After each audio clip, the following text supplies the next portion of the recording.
Vous cumulez des centaines d'heures de formation d'anglais. Avez essayé toutes sortes de méthodes. Mais malgré l'investissement de temps et d'argent, l'anglais reste du chinois pour vous. Et on ne vous comprend pas toujours.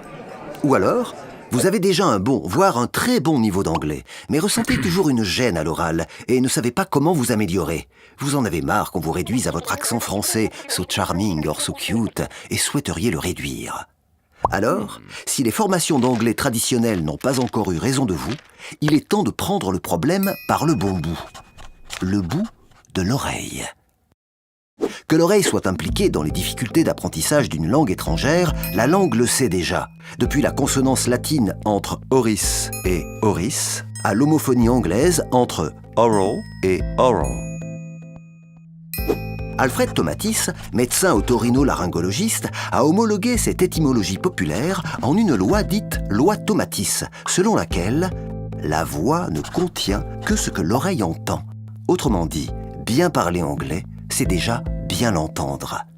Les travaux du docteur Tomatis, sur lesquels s'appuie la méthode Sound Sense, revisitent à l'ère des neurosciences le mythe de Babel, selon lequel Dieu dispersa l'humanité en plusieurs peuples en brouillant la langue originelle, de sorte qu'ils ne pouvaient plus se comprendre.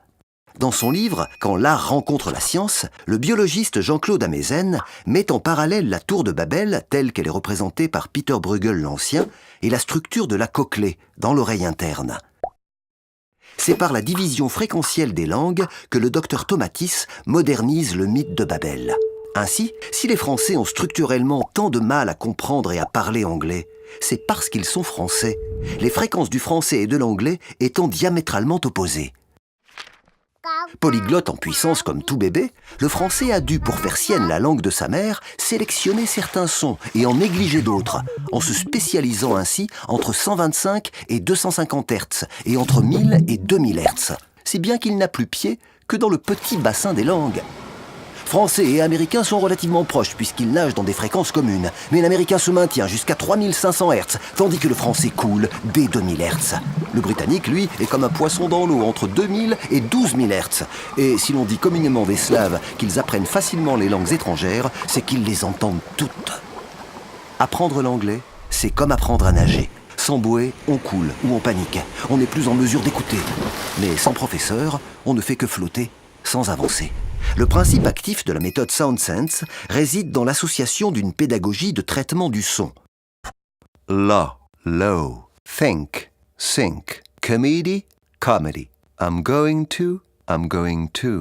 À la technologie de traitement du son Tomatis, dite stimulation auditive neurosensorielle. Gymnastique permettant à votre oreille de se mettre dans le bain fréquentiel de l'anglais. Nos formations sont 100% sur mesure, sur la base d'un test d'écoute.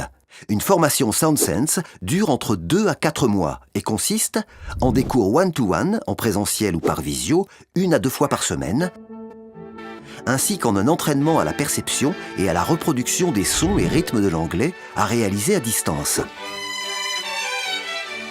Reconnue scientifiquement par plusieurs universités européennes, notre méthode permet ainsi un gain de temps d'apprentissage de 50%, une amélioration de 80% en termes d'expression orale et de 92% en termes de compréhension orale.